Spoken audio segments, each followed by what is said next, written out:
For all of you who are new to my page, I see there's a whole bunch of new followers following. And for anyone who's linking between Facebook and YouTube, if someone could please let me know if I am on both, I would so appreciate that.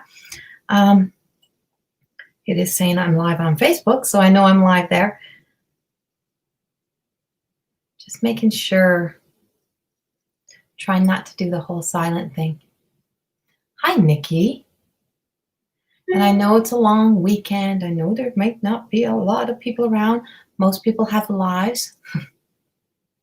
Most people have lives. I don't have a life. I'm home in the house. Hi, Stacy. Rowena, hi. And Stacy, I got two Stacys. And Amanda, hi. And Rhonda, hello. And Shana. Is it kind of blurry? Okay, hold on. I'm just going to change. I'm just changing the camera resolution because sometimes in the evenings, the internet goes a little bit wonky when there's all kinds of people trying to be on here. So I'm just doing some adjustments. If I lose you guys, I will be right back.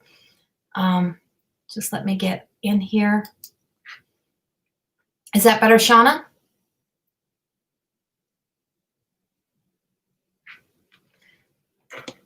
Okay, I'm just trying to.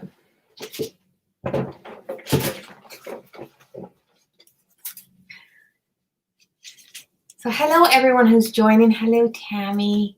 Hope that's better, Shauna. Beth, hello. Natalie. Connie, hello. Connie, I just seen you called. My phone has been, I had no internet and no phone service for like ever today. So hello. Just bring it up on my phone so I can keep track. But it's better for sure? Okay. Yeah. Some of it is just the connection. Can't really get really good connection. So we're here. We're here. Hi, Pam and Ellie, Jennifer, Nicole, Karen, hi, and Misty, hello, and Lisa and Roxanne.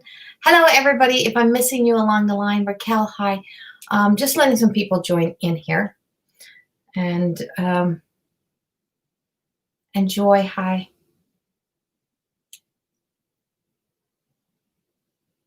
And just trying to actually find the live on my phone. Hi, Tracy. And if you haven't seen the post that was already on the page about all of the Zodiac channeled messages for the month are up, except I fibbed. There's one missing. And I kept thinking somebody feels like they're missing. There's no Capricorn. I don't have a Capricorn one. So as soon as I'm finished the live, I will be going in. You were just halfway through my Scorpio and you posted you were up. Well, see, there you go. Hi. Everyone, just giving time for the room to fill up. There's a lot of energy coming in, and I am pulling cards for people tonight. So please, tonight, when I'm doing these, you can ask a couple times. Like if you ask very early in the evening, you can ask again later. The channel does choose. I hate this microphone in front of me. I used to love my little smaller professional mic. This one is so big, but this one's going to be for the start of like the podcasting and everything else that's coming up. For those who don't know, I do have a whole bunch of programs starting up in the Corrie School of Magic, and the school is not just me. Lisa Richard, Loving Energy Recharge, together we coexist together, and we really have this incredible program starting in September. She has a free introduction to human design right now that is still free, and then she has a program starting up right away as well. More Than Existing is starting up. There's a whole bunch of stuff just getting ready to start coming in September. I'm pretty much teaching almost every night. And there's a book club. So, and I forgot to mention this on the last live. The More Than Existing book, which I got the hardcovers, 10 hardcovers came yesterday after after I bought my own book, after I had to go buy my own from Amazon, which had one of my friends buckled over it laughing. I had these hardcovers come yesterday, and I actually love the hardcover. So we're starting a book club, and I'm going to be reading through the book, and we're going to be doing discussions about about how these stories resonate with you. The more I'm only reading it kind of for the first time, and the more I read it now, I found myself getting like kind of a little bit angry in here. And not angry, like mad angry, just kind of at these missing pieces that I know in my heart that, when you don't have your freedom of speech, when you can't say the things that you always would love to say, but I was thinking there was missing parts, but it's not. The pieces that are not there, because I wrote it from a channel and I wrote it from the mind of Corrie and the channel that works. And so how, living in such always all over the place can be so frustrating sometimes. And that's a real reality for my life. And to stay focused or to be able to keep things together is that whole living with the essence of, knowing so much about ADD and ADHD and being a channel. When you're a channel, you don't hold on or retain information the same way most of the world does. Like even when you go to school, you don't remember. Everything you learn is gone, or you just like, I could be in the middle of doing something and then this message channels through and then it got to go to the message. And so it's like flipping the channel and never being able to be settled anywhere, never knowing where you belong. That's kind of where it was. But we're going to discuss all that in the book club. And we're going to discuss the questions of how I ask the questions of how, turning this book into your story of just existing, the times in life when we're just existing and we're so far away from the home of ourselves and from being away from who we truly are, that we lose the essence of us. And so the book club starts September, and it is $22 a month. You don't have to be there from start to finish every week. It's not recorded. It is not a recorded class. It's not like a recorded class that you get recording. It is done live in that moment so that people have the space to be able to speak their story and to just know that it stays there. It ends that day. So if you're interested in the book club, it's in Corrie School of Magic. So hello, everybody, and welcome. I am coming through. And I don't know who I would have this would be somebody. So this would be somebody who would be East Coast tied unless the USA had what we call RIF stores. They were like a Zellers type of thing, but I know they were in the East Coast and I don't remember ever seeing them everywhere else. They were called RIF, RIFF. And it was RIF clothing stores. And they were a chain of stores. I have somebody coming through who I was in getting ready, and I just heard them, like, they're telling me at this time of the year when school would start, like going to the RIF store, picking up the clothes, or whether they worked at the RIF store. But I have somebody who's tied to the RIF stores and going shopping in the RIF stores.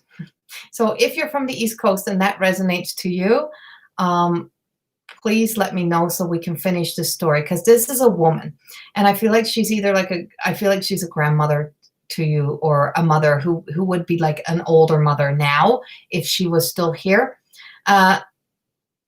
Amanda, your mom? Yes, Riffs, Rowena. Is Riff store? Is it still there? Serena says it's in Springdale. Used to go shop there for school. Okay, because I'm really picking up this shopping. I'm picking up shopping for school, going shopping for school. And so she's like, this is what we'd be doing right now. We would have been there today. We would have been, yeah, okay. Okay, Amanda, I'm going to go with you. You're my first one up tonight. And it's like this woman, she's like so determined to talk about the RIF store and going shopping. And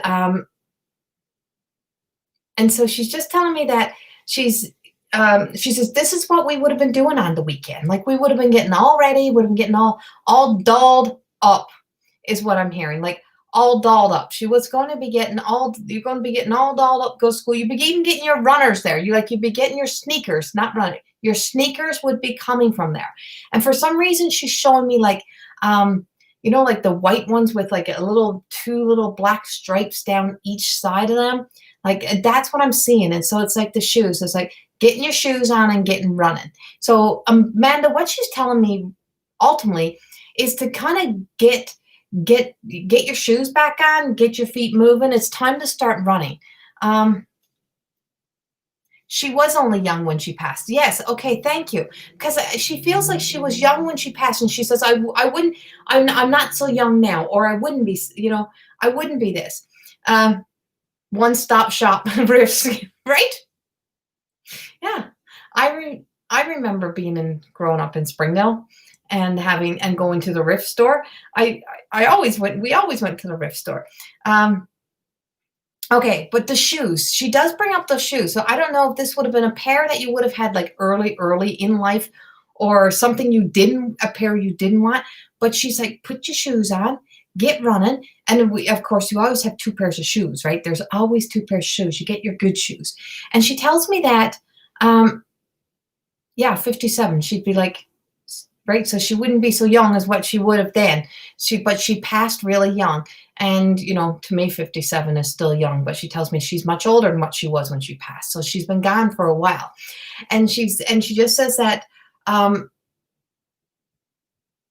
no, Amanda, stay with me.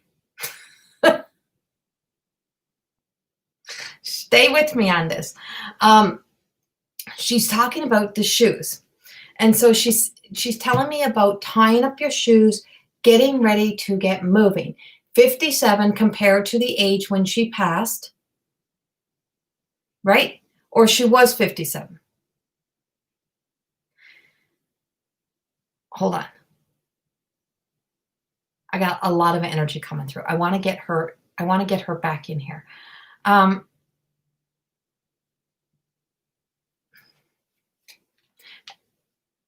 Okay, how old was she when she passed, Amanda? She was 55. Okay. So she was 55 when she passed. So she was she was younger when she passed. She'd be 57 now. Or how old would she be now? Like, how long has your mom been gone? Because she's shown me back in the day. This is what I got. She showed me back in the day when she was in the Rift store. It is her, because I am overheating. I am on fire. And she's like, and I'm like overheating. I'm like sweating. It's like, I got this like sweat. And she showed me something about her facial features from here to here on her. Something about this part of her. It's like she's defining this part of her, something distinct, something about her teeth, something about her face. Okay. So she's only been gone 2 years. She's showing me young. So this would have been in your young years when she was young. When she was young, taking you to the Rift store, going to get school clothes, going to get things, and she was much, much younger. She's showing me her much younger self. And she's much older now than what she was when she was going to the Rift store when you were little, is what she tells me. So it's like back in the day when you were little, she's telling me about a pair of shoes. She says there was a pair of shoes. You either didn't want them, or you didn't want them, or she wanted you to have another pair. But she's talking about these damn shoes, and she's not letting it go. And she's not letting you go. We're not letting you out of this energy. She's telling you. She's coming because she's telling me it is time for you to put your shoes on and start walking in a new direction. There is something more for you to be doing now. And she's kind of like mad that you're still not moving forward from her passing. I'm telling you, Amanda, she's one of the most stubborn women I've ever met. No, I've met lots, but she's very stubborn, and she will not let this go. And she says, you're just as stubborn as her. And she keeps telling me, I've got to keep moving all this other energy away, because she keeps telling me that she wants to talk about your youth, about your childhood. Something. No, you haven't, have you? And I don't know what happened about age. I want to say you were probably about age 7, 8. Something really being different or changing in life, or losing something changed. 7, 8. She's given me age 7, 8. And it's about the age, she said, when your stubbornness, when you want it to do everything your own way, or you want it to do like you want it to do things all your own way. And she's telling me about this. And she's also speaking of somebody who passed of cancer. I'm picking up a cancer. And I got something that's happening from like here to here and chest, like the chest, the lungs. I'm having a hard time trying to catch my breath. And she's just telling me she like there's this whole, I don't know if she was just like going through menopause or something and we're just like sweating, but we're having like a whole breakdown moment here. But she's telling me about 7 or 8 years old in your life. And she showed me some challenging, difficult times or some challenges that you would have gone through, some difficult times that you would have experienced or some challenging times that were there. She's also showing me a kitchen, but it feels like a really old kitchen, like someone who would have put out the placemats and one of those Tupperware sugar containers. And it's a Tupperware sugar container and it has like that little push button top or something on it or like a little top on it and it's a sugar. Oh, so your Nana's gone too? Okay. And your uncle passed away from the lung cancer. Okay. So they're all in this kitchen. And it's like the lung cancer is like the lungs. I'm trying to catch my breath. And she's telling me she's not alone on the other side, but it's like you keep putting yourself in this alone state or this alone frame of mind. And she says, I did not leave you alone. And it takes you back to like age 7, 8. Like all the way back there. I don't know what was happening in your life then. I don't know what was going on. But she says, there's parts of that energy that's alive again right now since you have lost your mom, since your mom has passed.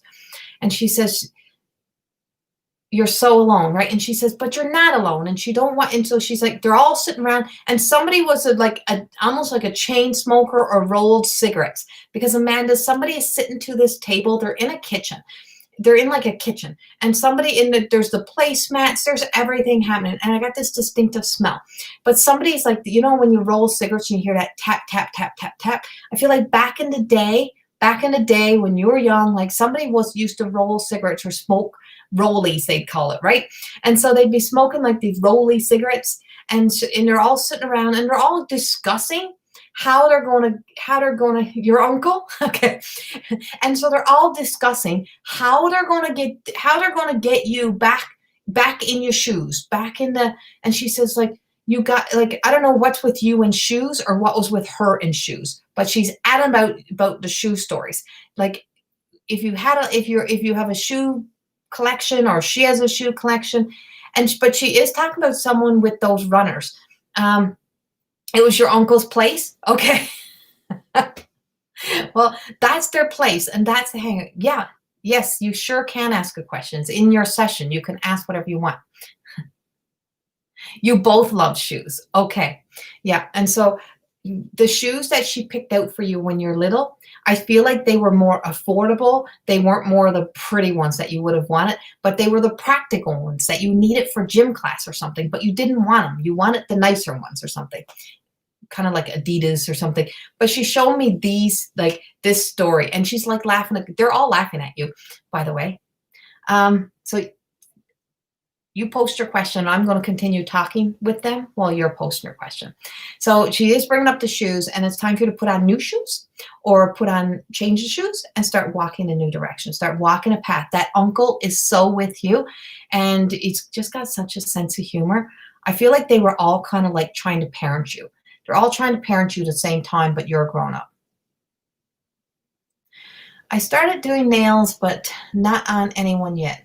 Will this work out for me? Good question.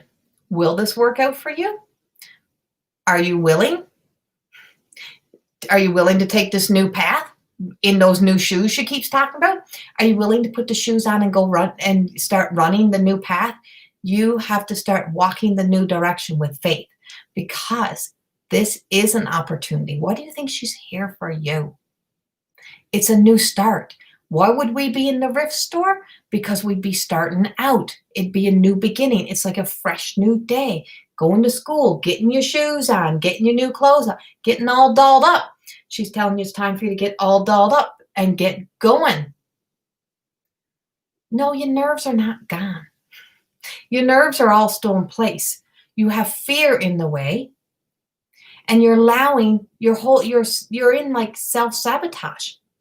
You're still on earth. They are not. So they're all sitting around the table because they're discussing how they're getting you to get your ass back up and back in gear, because you are not alone. They're obviously all with you, because I'm in my room getting ready to come in here, and she's in the bathroom looking in the mirror at me, spirit-wise, talking to me about Rift Store, about starting over, about getting ready. And so you're only scared because it is an unknown. It was just like going to school at age 7, 8. It's like she says, you are always afraid of taking that first step. You did the course. It takes practice to get good. And if you don't do the practice, and you can't get good. And if you don't put yourself out there, you'll never know. It is not a fear of failure you have, it's a fear of success. And what if you are the first person in the family, she says, to really like do this? Like, they're cheering you on. Uncle is rolling cigarettes. Grandmother is making the tea. Nana's making the tea. Mother is discussing with them, you, because they're all parenting you. She was always with you, right? Well, she is still always with you. And she says, but this is now a new day. This is a new time. And grief, there's no time limit on getting over your grief. It's the stages of grief, and it's riding the waves of the grief. But by putting your focus on somebody else now, you're taking the focus off your misery. It is time for you to take yourself out the pain, take yourself out of the misery, and allow yourself to heal through your pain, through creativity. There is nothing more beautiful than doing something creative. Creative is the most healing thing that you can do. You have to start believing in yourself. You are not allowed to use, she tells me this. So go to the Rift Store and get yourself a new shirt. Go to the Rift Store and get yourself a new shirt, because you're starting a new business. You're starting a new day. And so it's just like this whole essence. You're doing it. She's not asking you. You're doing it. So it's like, that's really taking, you spend so much time sitting in what's wrong instead of what can go right. Of course she's okay. They're there. How could you not be okay? How could they not be okay? Their return to unconditional love. Their return to no judgment. Nobody is judging her up there. Nobody is judging. And she will be like the driving force to, once you take the steps, everything else falls into place. And that's what you have to remember. Time for you to start getting creative, getting artistic, getting moving again. Getting moving again. This is like you're being schooled. It's like going back to school. It's like it's just like starting a new grade. Every time you start a new grade, you'd be scared to death that it wasn't going to be, the teacher wasn't going to like you. You weren't going to get sit next to your friends. Everything that you thought about, every worst case scenario, Amanda, before your day would even start. Now you got to start thinking at all the best case scenarios, because this is exactly what you were like in school. And she says, and like, this is what you're like, I think you learned from the best, by the way. And so now you're here to really believe in yourself, push yourself, and just trust. That is you, right? I know they tell everything on us. They tell what we're really like. That's what they do. So she is there cheerleading, and she was not giving up on you. And she's not giving up on you. And that's why she wasn't like, she was going to sweat this through until you got it, until you understood it. And to know that uncle, he's like, he can smoke whatever he wants now. Do whatever he wants wherever he is. Right? Always the worst before always the worst before the best. That's not faith. And it ain't hope. It is everything but there. That's fear. Fear is riding shotgun. You're not going to perfect anything. Not yet. You're going to learn. It's just like going to school. You got to get good. And so to get good, you got to start. And so you're starting somewhere today. You're starting. So starting new. And I have a lot of pressure on the head here, Amanda, as I'm in here with you. A lot of pressure on the head. So I don't know what the pressure on the head is. It's that you stressing yourself out or you being stuck in that. But let it go. Time to start moving forward. tie up your shoelaces, start walking a new path, and get moving. And get moving. Thank you. Okay.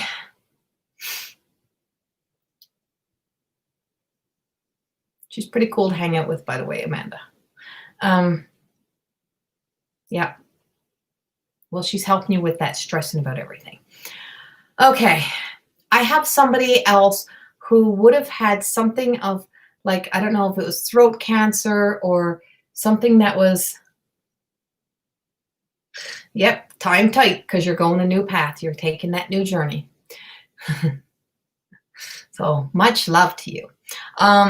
I have somebody who would have had like throat cancer, tongue cancer, something that like the back of my throat is so itchy.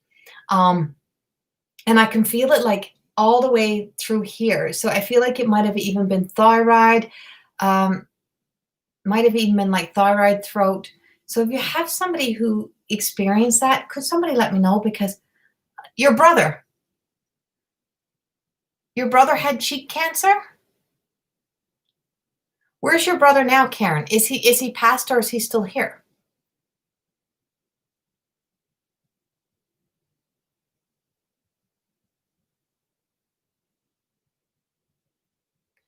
Just waiting to see what she tells me. Because it's like, yeah, this is like burning. It's on fire all through here.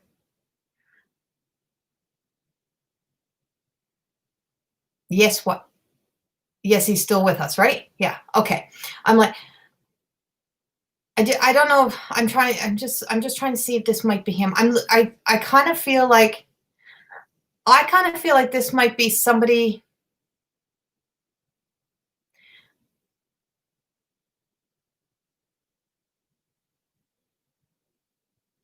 Rhonda, DC.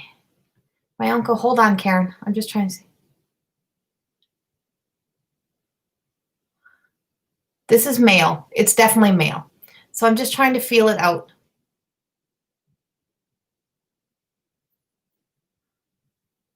Steve Wells says Steve Young.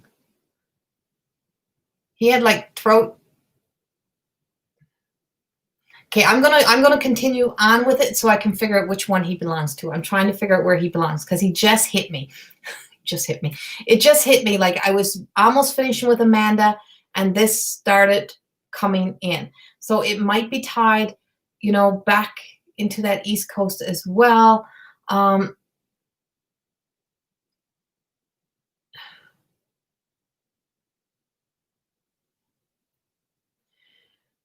Okay, this is what I'm getting. I'm asking. Sorry, I'm quiet. I'm listening. I'm listening to spirit. I can't listen to you guys. I can't read yours and listen to spirit right at this moment. This person has never come through. We have not heard from him, and we have not heard from him in a long time.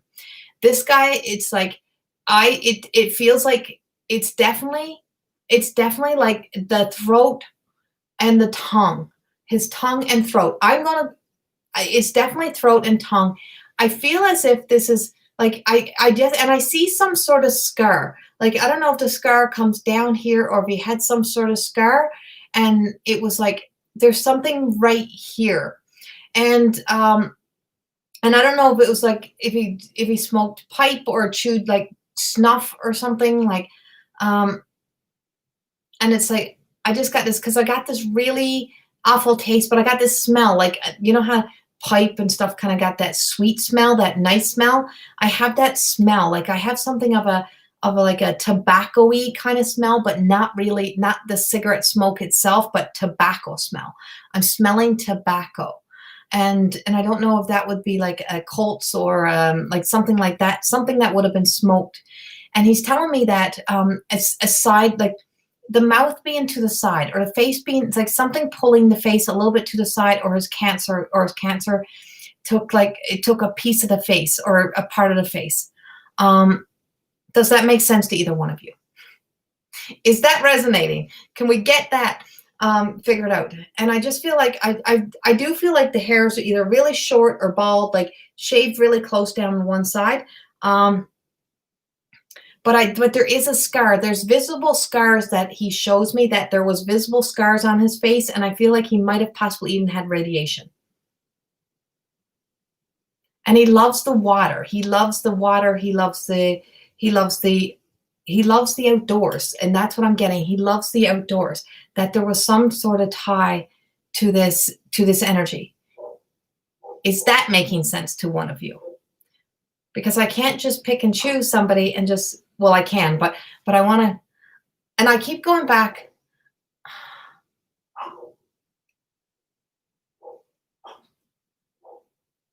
Steve.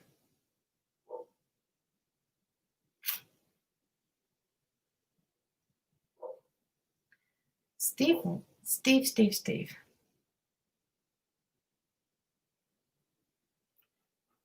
Okay, wait now, Rhonda. He passed away. He passed away a few years ago from throat cancer or the throat, and we were not very close. He died in Germany. My dad loved him. I did not get to see him or what he went through.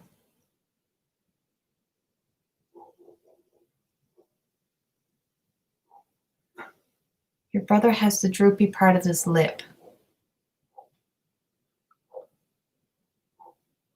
Okay.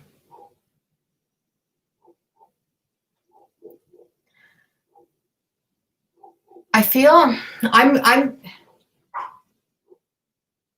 no, it's alive too, Karen. I pick up spirits that are alive and past. So it's not always dead. So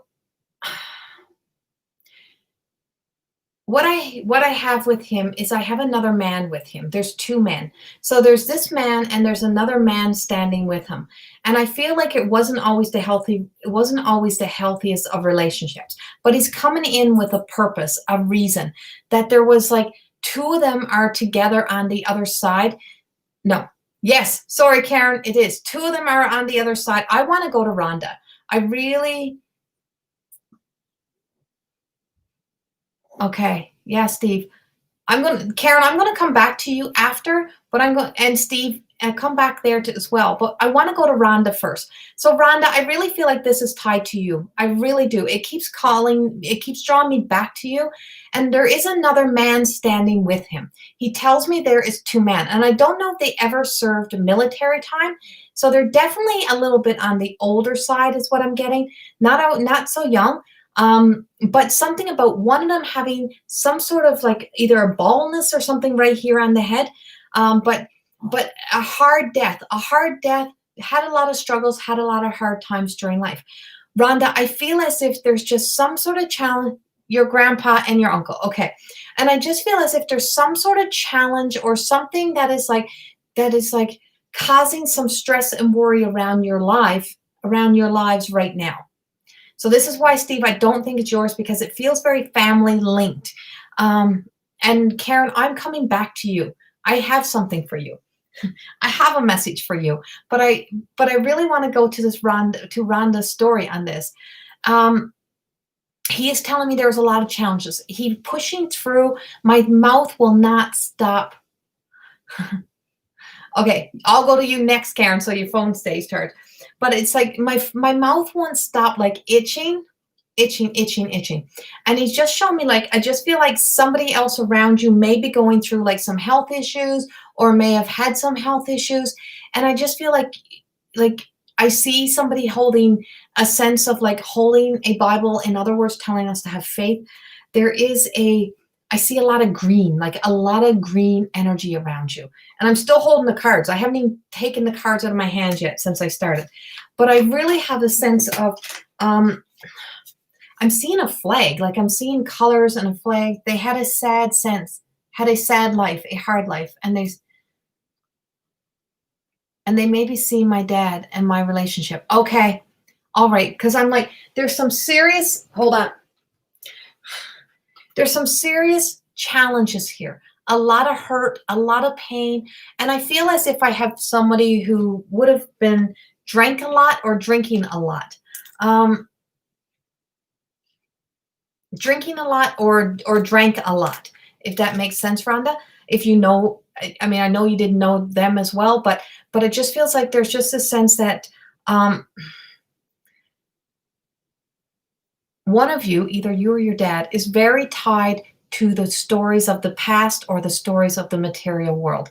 And I don't know why when you said your dad, I have like this ping pain down the back of my neck.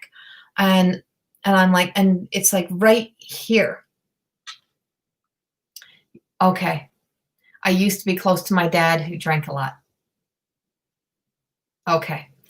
All right, yeah, because there's something of a story of the material world, so that this world out here that is tied into what we call the past. So it happened previously, it's not happening right this moment, right? And so I just have these struggles and this energy, and he's trying to tell me, he, right? Okay, thank you. It tore your relationship apart. And I just feel like that story, that time is really holding you back. Like there's so many things of your life right now, and there's some sort of healing, and we're not justifying any behavior here. But from the other side, this old guy is trying to tell me about life is very short. And he's trying to tell me that there was like the alcohol, the drinking, sad, sad stories and sad, sad life. Don't make excuses, but they're here for you. And I don't know what else is happening in your dad's life and why your dad is where he is right now in his mind and his heart and his soul. I just feel as if, and I don't want to invade his space. I don't like to do that too much, but it just feels as if I'm going to go into your heart and I'm going to go into the pain that's in your heart. And this is the time we just come through that full moon, but we're also got a lot of shifting energy happening here. And this retrograde that's coming up on September the 9th is truly about the past, like the past stuff really kind of bringing up, like coming to a halt, and that they're praying or sending down healing light for your heart, for your healing. I feel as if like trust is a really big thing for you. And I just feel like this is an ending. So 10 of Pentacles, 10s are always an ending. There's always, but there's like an end to your struggles. Okay, it is. I'm upset. He is treating my mama crappy, and I want him to have peace with my mom. Yeah, I just feel like I feel as if I see a Bible. I see a Bible, and I'm like, and I just feel like when I see a Bible, I'm seeing faith, or I'm seeing somebody of strong faith coming through. And oh, and by the way, whoever mentioned about rainbow, that's in the, I'm trying to get that off. That's actually in my scene. That's actually on the screen itself. I was trying to get that off earlier. And I don't know where it was that I don't know where that got on there. There we go. Now it just looks like my room. And so what they're telling me is that this is a healing time for you. There is a healing coming in for your heart. We can't change him, and we really are praying for peace for him while he's still up on earth, that he can find peace. Yeah, there's a lot of worry about you both, about the relationship, but just in general about the actions, about the behaviors. And I feel as if like there's this energy that is holding you from being able to fully, like you have the world in your hands. I feel like there's so many things that could be going right for you, but this story is holding you hostage. This story is holding you up, but it's also causing him, his behavior, his actions, because he's carrying a lot of guilt, and that family has a long train. You're here now to break the cycle, to not be caught in the sadness, in the misery, that you have to start creating your world. You have to start creating your life. This is your world to now claim. We want your feathers to fluff up. We want you to shine. And it just feels like it's an end. And the monkey in the room kind of energy, that whole monkey on your shoulder, that keeps you second guessing yourself. I'm not saying you got to jump back into a relationship with him. I'm saying it's time for that relationship with you. We can forgive and not forget and still have boundaries. And so knowing that the way he's behaving is on him, but those stories of the past should not be defining his behavior now. Like he's the one who should be making some changes. And I just feel like they're helping you. They're trying to work this through for you. This man is very, very staunch kind of energy. But he shows me, he says, like getting all of this happening took away so much from them. And I just feel like biting the jaw, like tensed up all the time, always angry. And there's always been a lot of anger. We have a lot of material world stuff here. And I just feel like you're going to start living a new story, telling a new story, and being a new story, because I honestly feel as if justice is being served in you taking your life back, in you taking back your happiness, your joy, and just saying, I can't let that energy. And it's like, why mama, why is this still happening in mom's world? Why is mom still, you can't fix her story. So it's like, you don't want to pick on her for this either, but it's like, why is it mom doesn't feel worthy, or why is it mom doesn't feel like she can stand up for herself? You're taking a stand for yourself now. You're taking your stand. You're standing in your light. And it's like the justice that's being served is, I feel as if the justice is you choosing happiness, you choosing your life, you choosing to start rewriting your story and telling a new story of your life, of your happiness. Okay, you did move away from Greece? Okay, yeah, good. Because I'm like, this is not yours. This is not your legacy. This is not your story. You're not their sadness. You are not their pain. And you are definitely not like them. Because the way they are is not their true personality. It is their shadow selves. It's all the hurt, the pain that put this wall up. And so all you've ever seen of your dad is the shadow of him, not his truth. And we don't want you living in your protective self. We want you living in your full light. You have this beautiful, wonderful spirit that needs to shine. And it is time for you to shine. So I hope that resonates with you. So thank you. No, you're you. You are breaking the cycle, Rhonda. You really are breaking the cycle. And the whole healing is being sent from spirit world for you today. I feel like Archangel Michael is here for you. And I feel like this beautiful Archangel Michael energy. And if you don't believe in angels, Archangel Michael is strength. That's what he represents. So you don't have to believe in angels and angel wings, but Archangel Michael represents strength, courage. That's what he represents. And so turn it to the words. You can turn it towards words instead of angelic. Yeah, there's a lot of secrets around him. A lot. You have never seen you've never seen who he was supposed to be. Put it that way. Yeah, you've never seen his true lit up, beautiful self. So, and I hope you do. I hope someday maybe, there'll be peace for all, is what we're praying for. And they're working on your behalf for your heart. Yes, thank them. And yeah, definitely, I said, we have this biblical. Rhonda, I feel like we have Mother Mary and Archangel Michael is what I feel like. So, yay. Karen Nadeau. Karen, I'm going back to you. And then Steve, I'm coming to you. Coming for you, Steve. So Karen, I'm going to go back to your brother and through his struggles and through what he has been through. But I want to go to yours. I have a woman here for you. And this is why this didn't resonate with me with the man so much with your brother. Not that his story didn't, but this has to be about you. This has to be about you. And this is a woman. I feel as if she is somebody who was like a roadrunner energy. She was busy as could be. Almost, I'm like seeing like, it looks like a clothesline or something, like always putting out the clothes, always hanging out the clothes, always busy, like busy. So if you're still here, Karen, please let me know that you didn't lose your phone service or that your phone didn't die, so that I know that you're here, because this is not,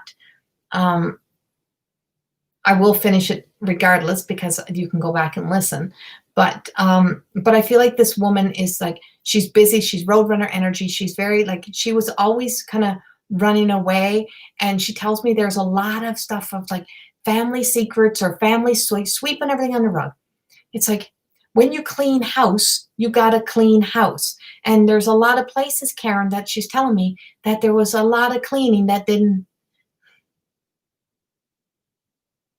Okay, your mom always hung out clothes when we lived in New Brunswick as a child? All right. Yeah, because I'm like, I see the clothesline. I see the busyness. I see that. And so, Karen, can I ask, is like, there's a woman here. So there's a woman on the other side. I'm seeking and searching for somebody who's on the other side who loves you dearly, like a mother or like a grandmother, very much. And I just see the clothes going out. I can smell that clothes on the clothesline. But it's really truly about cleaning house and, being very meticulous, being very spotless about how things are in place and what things look like, and the house being very clean and having all this like cleanliness. But what about the things we don't deal with is what we're getting. So Karen, it just feels like it's like this energy that's here present right now is telling me that it's time to clean house of the places that we hide the crumbs underneath the rug, the places in the corners that we're like, oh, we'll get that later, or the junk drawers where we push stuff in and we're like, we'll deal with that later, and we never deal with it.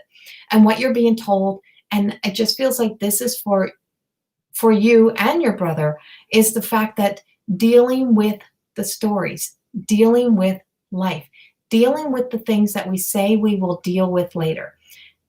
Time for you to deal with them is what we're being told. She was the perfectionist? Yes. And I mean a perfectionist. So when perfection is riding the front seat, as Brene Brown always says, as that's running in the front seat, fear, or as that's running in the back, as that's running in the back seat, fear is always running in the front seat. So perfectionism is an ism. Perfectionism is an ism, just like alcoholism, just like workaholic, just like all of those things. We are trying not to face the truths we need to face. We're trying to perfect something that we can't perfect. And so perfectionist grandmother is right here, Karen, and right here. And she says, you are so hard on yourself, but she says, you can't run from what needs to be dealt with. It's like hanging out the laundry, right? It's like what we put out is clean clothes. When we bring it in, we want to bring in clean clothes. We don't want to be bringing in dirty stuff. And so she tells me about the story about hanging about your laundry. Don't air your dirty laundry. Aha, that's it. She says she always believed in her head this about don't air your dirty laundry. Don't air your dirty laundry. And she says, where she is now and the time she wasted on perfectionism, she said, that's life I could have been enjoying, mate. That's stuff I could have been doing. And she's like, doing this to me. She said, I wish I didn't do that. And she just says that it's like, and she says, it's that sense of, by putting it out there, what's really happening inside of you, that's not dirty laundry. That's not dirty laundry. That's truth. And so sometimes we have to get real and we have to get honest and we have to change the stories by, we create our own realities. We create the world we live in. My son's anxiety, something I can't fix for him, but I can help him through. Right. And so that anxiety, it's like the anxiety is suppression. Since January? Yeah. And so where is that anxiety? Where's that anxiety stemming from? Where's that coming from? What is the underlying condition? And so she's telling me that she's bringing this all the way back to her. Karen, it's going all the way back to her. And she's telling me that she's behind some of the reason why everybody is the way they are. She's some of the reason, and just what she instilled, just her habits, her beliefs, kind of everything we correct in more than existing, or not that we correct, that we become aware of in the more than existing program. And the awareness of of sometimes the focus that we put on what is wrong instead of what's right. It's like the more we tell the child that he has anxiety, the more anxiety they have, because then they have fear, because children don't understand. Children understand like black and white. Black and white. So if you tell them they are afraid, well, they're going to be afraid. No matter what it is, they're going to be afraid. You should be afraid. Well, we're going to be afraid because a parent just said you should be afraid. So whatever it is that is following and trailing you, is like it is trailing you. So not so much focus into fixing him, because we have to remember he's okay, right? We want to remind him, you're good, buddy, you're good. Like there's nothing wrong with you. We're working and tweaking on these things, but it's bringing it back to you. There's something that's mirroring back to you, grandmother. This goes all the way back. And she says, it's time that we like clean house of the things that go all the way back. And this trails all the way back. And that it's time to let go of trying to perfect or trying to, right? There you go. My anxiety and his anxiety feed off each other. When you understand energy, you know we're only energy. And all we are is energy. So we don't even have to, we only got to step in the same room. So you're conditioned by your grandmother, right? Then you're conditioning your child based on your energy. So it's your energy, Karen, is what she's telling you. Let's go back and let's deal with you. Let's keep reminding him he's fine. The more that you don't live into fear or trying to fix these, bringing diseases, bringing isms, bringing isms into the house farther than what they need to be. What if everybody's okay? What if we're all okay? What if we're all safe? What if we have nothing to be afraid of? Because grandmother, her perfectionism ruled the roost. And so it's just like, and so this is her telling us that it's time to call in the help, time to call in the bigwigs. So we're calling in the energy, and we're really having to look at this. How you've been looking at it is not how you need to look at it. It's like you need to change this over, because the more focus we're putting in everything that's wrong, the more this is spiraling and spiraling and spiraling and spiraling. Nothing is really getting better, because what he's believing to be now is like a permanent thing. Well, it's not. There's nothing wrong. It's suppression. And so sometimes, even without stopping them from being able to spiel out, it's like you need to say what you need to say, even if it sounds crazy. You need to say what you need to say and say, I might be wrong, but let me get this out. I need to just spill this out. And it might be wrong, but this is this is how it's in my head. Because when you physically hear your head chatter, when you hear that talking, when you hear that coming out, and then you actually hear it, and I always say, and then your heart feels it, then you rationalize it. You look and think, that don't make sense. I don't know why I was feeling that way. I don't know why I was caring. Why was I telling that story?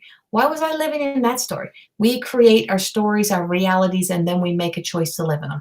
And we choose those realities. If you don't make it your reality, say, this is not my real life. This is what's happening right now. It is not real.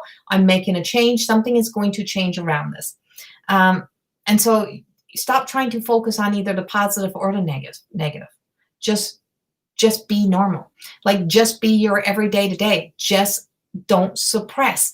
Just let it out. Just say, it don't matter if it makes sense. We just need to get it out. We just need to get it out. Don't matter what it is. Just let it out. And then we'll discuss it. And then we'll figure it out. And then buddy, how you feel? What's going on? What is your truth? What do you really feel? And it's like giving that space, giving that room. Yeah. And so it's knowing that so many things don't make sense, right?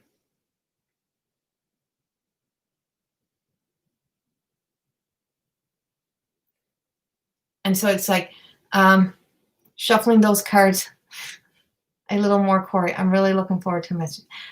Okay. Yeah, and so getting clear on that.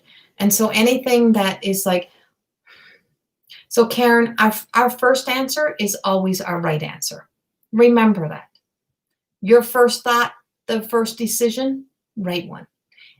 Anything after that is fear.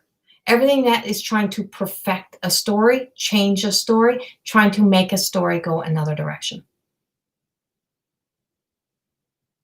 And so grandmother is coming to help heal, not perfect. We're done with perfection. We're done with those isms. We're done living in that. And we're just going to be real human beings.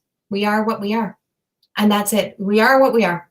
That's it. We're this might be as good as we get. Well, as good as we get, we're going to sure enjoy it because we're going to bring joy and happiness back in instead of constantly be living as if we all have a problem.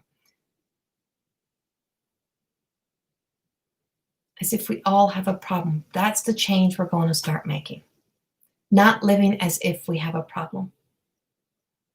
So I hope that helps. I am going to give you an Archangel Michael card, which I'm still holding in my hand.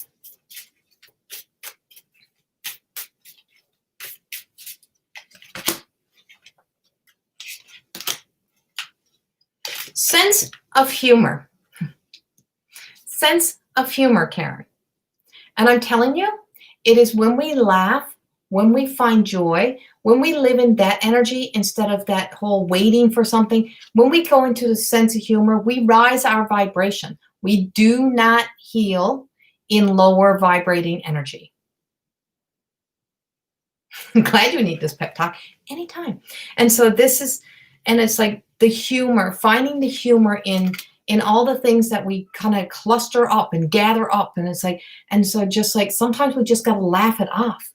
Instead of like, if something's stupid, if you do something stupid or you forget something, it's like, instead of being so hard on yourself, just say, holy fuck, I did, like, look at that, and laugh it off. You have to laugh it off.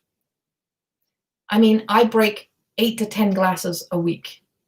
We buy glasses from the dollar store because what do I constantly be doing? I can't feel nothing in my hands. So I drop everything. I get speeding tickets because I can't feel the gas pedal. So if I'm not paying attention to the speed I'm going, I don't know. Gotta laugh it off. I'm all over the place. Gotta laugh it off. You can't, right? You love to laugh. That's what you need to do. Laugh it off. Like just laugh. And the more you do that, and then it's like shielding yourself from judgment. Anyone who keeps trying to tell you what you should do or how you should be, and like, how everyone got that whole have you tried this? Have you tried that? Stop it.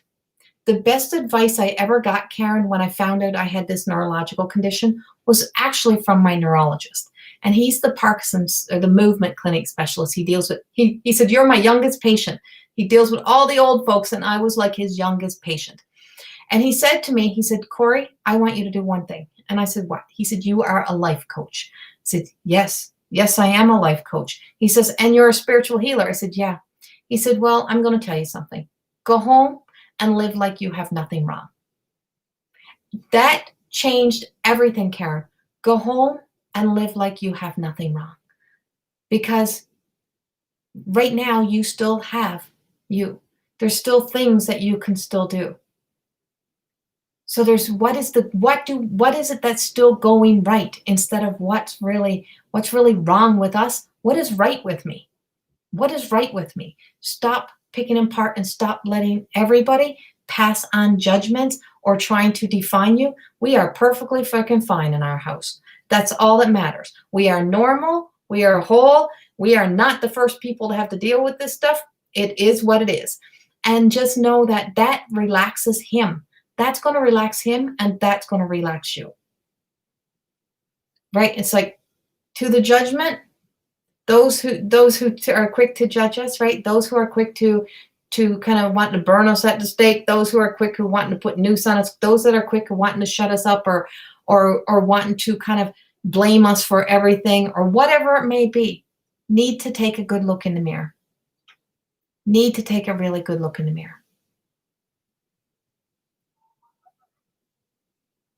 Right? And so take that and live with that. And it is what it is. Yes, Carrie, my friend Carrie's here. See, Carrie just showing up everywhere lately.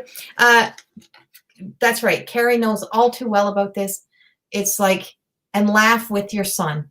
it can be the best anxiety relief for the both of you. Exactly. Yeah,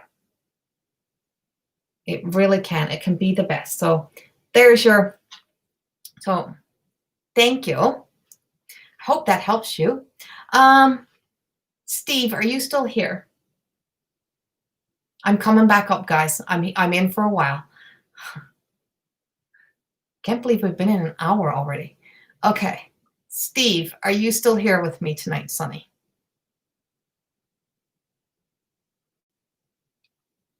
And then I'm going to Tegan. If you're still here, Tegan, you're next. Okay, you're still there. Okay, and then Tegan, you're next. So Steve, I'm going to go instantly, Steve.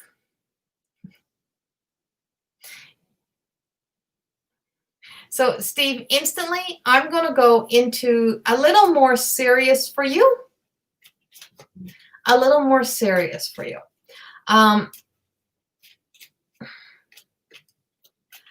have somebody on the other side, and I don't know how this ties to you or how you know this story, but I have somebody who passed away from a suicide. And somehow you know of this story or you know of this energy. And I just have this whole sense, and I'm like, I just get like closed off from like here up. And it might even be accidental, or it might be somebody who accidentally had like something happen.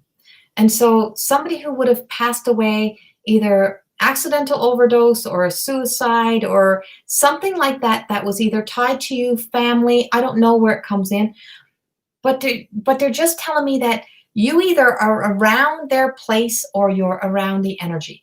And I don't know why they keep showing me like this great big apple tree, great big crab apple tree to be specific, but they're showing me a big crab apple tree and also an old shed or something. So this feels like, I feel like you might know a lot of stories or you tend to know a lot of things that are happening. But this person is peeking in and telling me to tell you that they're with your buddy, that they're with your buddy, that they're with your friends, that they're there. And he's telling me that he would have went like years ago, like it would have been a long time ago. I feel like a few years ago that he would have passed away. And he says there's like some sort of memorial plaque or some sort of memorial where everybody is.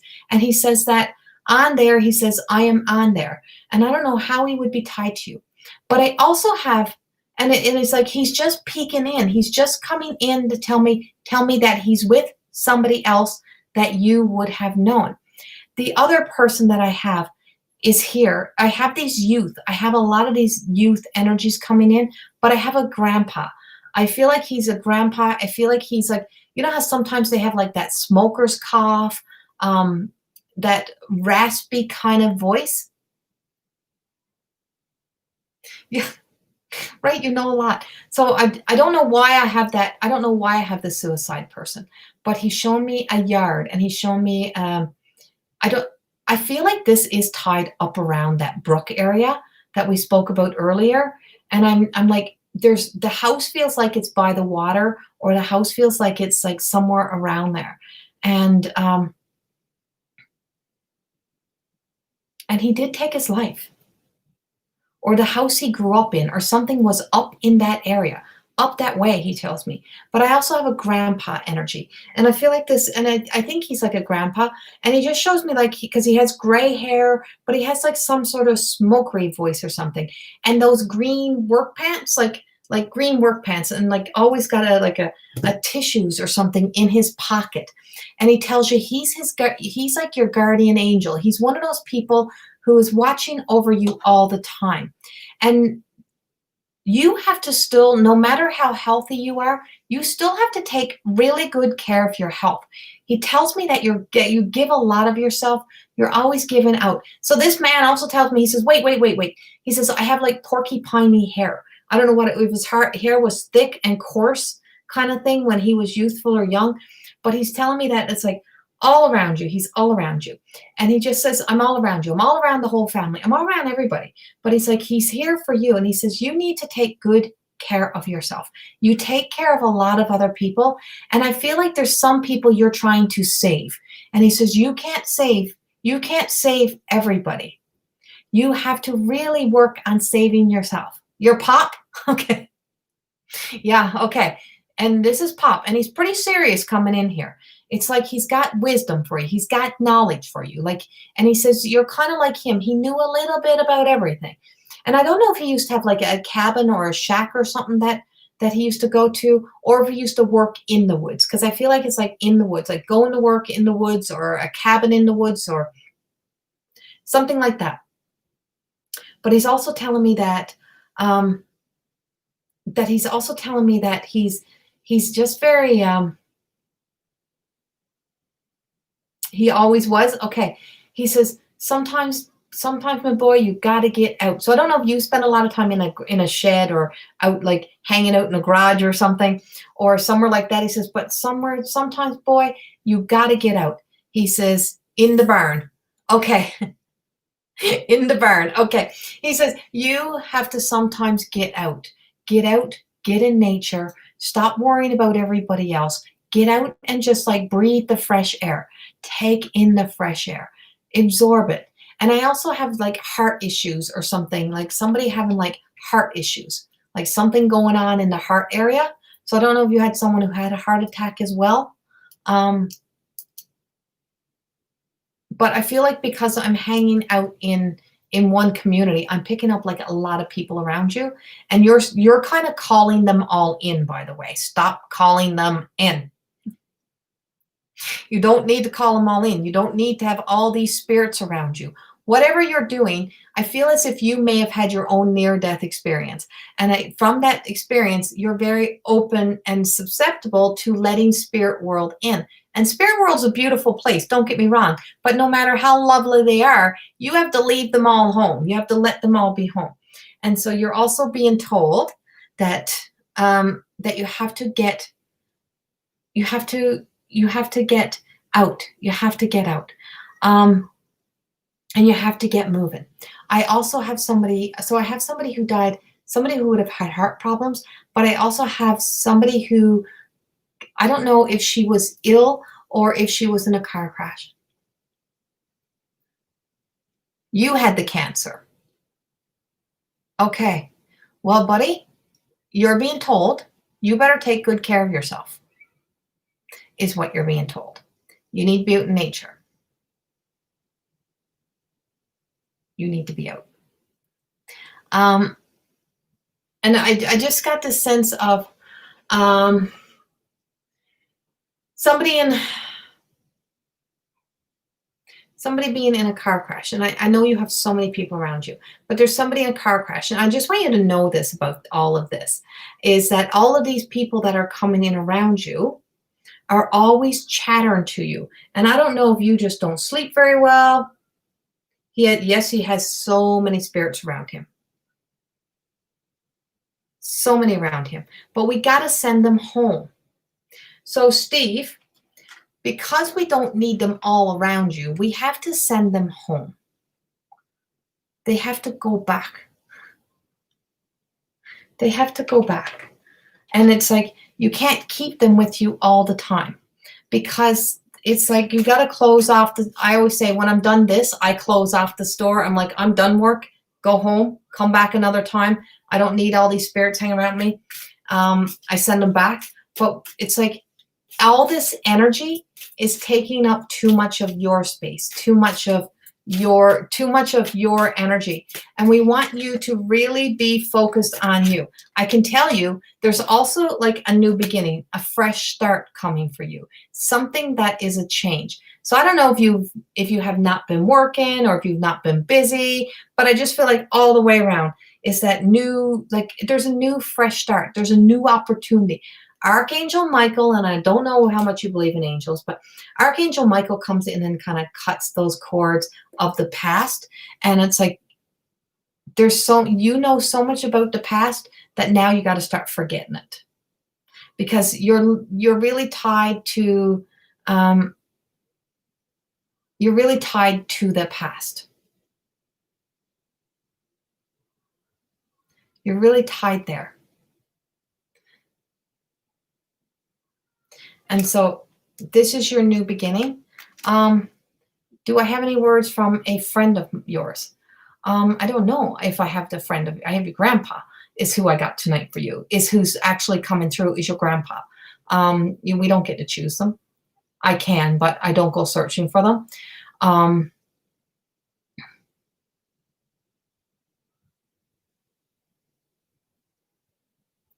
Let me feel that one out for you because right now it's about your grandpa because this is about you. Um, I don't have her. Not that I can't, not that she's probably not here right now. Can I ask you something about her though? Can I ask you if she was always worried about what other people thought of her? Because as soon as you said her, I felt shame. I felt like some old stories around her too. There's sadness. I got sadness around her, as if she kind of left too early, and something about her hair. I don't know if it was like called like highlighted. Um, I just feel like this is what I feel like, Steve. I feel like she don't like the limelight. She don't like the attention, and she's always concerned. Yes, she was. Okay, and I just feel like she was very concerned about people knowing her stories or knowing too much about her. And she's like, and she just tells me that you would never tell her stories or her secrets or anything about her. You were very dear to her, like, and something about her. I don't know what. As soon as we start picking her up, I got this pain, like in my rib cage, like right here, like underneath this area, and I just feel like she was like. So I don't know if she took ill, if she got sick, um, right? Pretended to be so confident but so wary. Yeah, like it's like she's looking around. She's like, and so there's something that was happening that was behind the scenes, something more. There's more to her story than meets the eye. And I just feel like she's like, as much as you would think that she wanted to be in the limelight, that wasn't her. That wasn't her. And there's so much. There's so many pieces of her and her story and her life that are kind of like, she makes me smile when I feel her, when I sense her. And she's got these most beautiful eyes. She's got the most beautiful eyes, and they glow and they glisten. And when she would tell stories, and when she'd be sitting, when she would laugh, her excitement, and her eyes get all big, and she rolls over laughing, and she's just like, goosebumps, Serena. And so she just like, um, I just feel like she was just like, ah, yeah, like she was just looking, her smile was contagious, right? I'm like, there's just something so beautiful about her. And she did get taken too soon. She did get taken too early. She wasn't ready to go. But I feel as if I don't know what's with her and her jeans, what's with her and her pants. Um, and I just feel like um I don't know if she struggled like body image wise or something like that as well, but she goes to this part, like she's always going to like this area on her, and she's shown me this. And I don't know if she had like a child or something that she also left behind. Her birthday is today? Okay. So happy birthday. But she's like, and I don't know if she had like a child at one point, or if she left a child, or what her story would be around a child, because I also have some child energy coming in around her, and everything goes very, yes, okay, and she goes, and everything goes very still, everything goes very like, it's like I just have this sense that she was just and I don't know if one of you, or if she ever lived in, like, I don't know why I'm seeing like a basement apartment, or a basement, or a lower down apartment or suite or something. And I'm just like seeing that around her. She left her son behind. Okay, you need to tell her son that like, her son needs to know she does love her son. She always loved her son. And it's like, she did? Okay, yeah. And it's just like, she's just like, always loved her son. She was always there. And she says, she was never about making a spectacle or but she had struggles. And I just feel like there was something of some struggles that were around her. And I want to cry because I just got this deep, big heart. She had the biggest heart in the world. She had the most beautiful energy of a heart. And she tells me, like, making a decision for her was almost impossible. Almost impossible. She's like, she'd be afraid to make a decision sometimes. Like, if she didn't want anybody to be hurt, she didn't want anybody to be struggling, she didn't want anyone to ever go through any hard times. So she's like, just like, so real. So she knows a lot of people that are in here, obviously. And so on her day, don't be sad. Stop living in the freaking past. Live in today. Today is what we have. Today. And so very much live in this moment. She is with you guys. And this is this is why I did go serious in the beginning. It wasn't for the people that were the other spirits that are around you. Steve, we can't get to the people that you actually want to hear from if you keep yourself surrounded by so many spirits.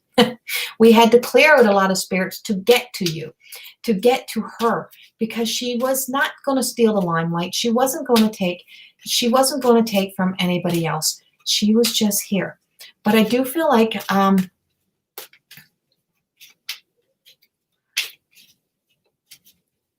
oh, she needs you to make a decision. Oh, she needs me to make her decisions. Okay, yeah. And I'm like, it's like making that decision, and she got this, like, she'd give you this look. When she wanted you to stop talking, Steve, she'd give you this look. Like, she does this look, like she's got this look, and you get that look. I get this look, and there's this look that's happening. And so she's always there with her son. And she's telling us that, from where she is now, and from the place that she is that she is still a mom. And this is mother. She's still a mom. She's still a mother. But she says that she was human.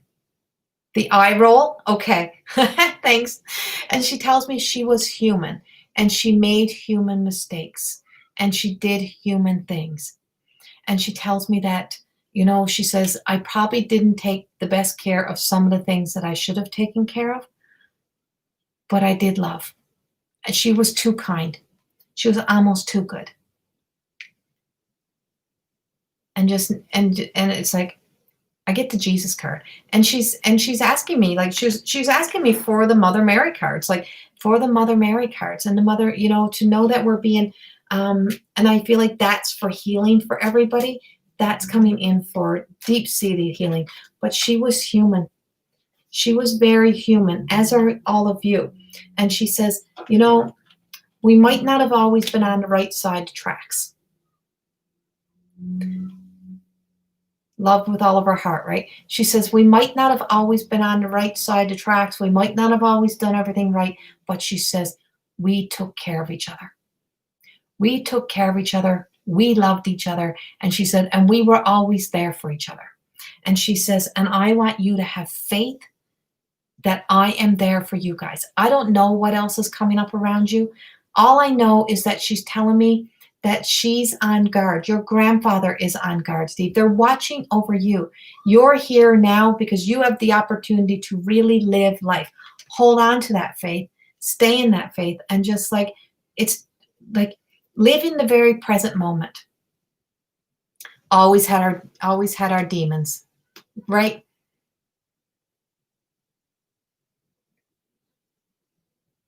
Yep. Only talks to the one she wants to talk to. Right? And it's like, yeah, so Serena, she's very present. She's very here. And yes, we all have those stories. We all have our shadows, but where do they come from? She had something of a deeper seated pain that went back further than the 33-year-old inner child. This goes back into her teenage years, into her younger years. There is a deep seated pain there. And life wasn't always perfect. but she tried, and she tried her biggest, right? And she says she just tried. She just tried. So, and remember, we're only you guys are only human, right? The best stories for the hardest times, right? And so she says, remember this: we knew how to laugh, even at our stupid shit. We knew how to laugh. But she does tell me there was some shame, like she carries some shame. She loves that it took me some prying to get her to come all the way through, guys. She did not want to be in the limelight, and I know that might surprise you, but she has secrets. There was secrets, but she says, but I didn't want everybody to know, because you got all the gossip ones, she tells me, all the ones that just, and so she says she was just trying to stay in her bubble, in her people. But for you guys, as she rolls her eyes at you, for you guys, she's coming out because it is her birthday. And so this is a joyous night. Celebrate her well, but take care and just like make it happy, make it joyful. And she is there with you guys. And she just gives you the big, like, mwah, big hugs, big hug, like group hug. That's what she's doing, like group hug, big group hug. We're all good. And she forgave everybody. She let all the shit go. So she's like, just let all the shit go. It don't matter. We're just moving on. There you go. So much, much love. And thank you, thank you, thank you. She always said she had hair, and she had hair. Oh, she had many secrets. Yeah, she got many secrets. And that was her big thing. She didn't want her secrets to all come out. So we're not allowed to bring her secrets out on screen. She may be telling me, but we're not allowed to bring them out. And that's what she was worried about. So we keep her secrets. Okay? So just keep her secrets. And she loves y'all. She loves y'all. And that's what she got for you. Thank you. She was work. She was work, guys. I'm not going to tell you the lie. She was work. She literally, I had to pull her into me and pull her into my energy. And I don't always do that, but I did for her. But there's some decisions, and it's a new day. A new day. Right? Lips sealed and throw away the key. Exactly. And keep it that way. So, mwah. All right. Okay. I got to go back up here for a minute, guys. I got to go back up to some of my earlier askings. Tegan, are you still here, Tegan? Are you still with me? Tegan, if you're still here, could you let me know? And Tegan, I am going to the cards for you. I'm moving into cards for Tegan. You're very welcome, Serena. You're welcome, Steve. Hey, there you are. Okay. So I'm moving and shifting energies a little bit here for you, Tegan. I just got to clear out. I got to clear out the energy here that I have. As my cards are falling out.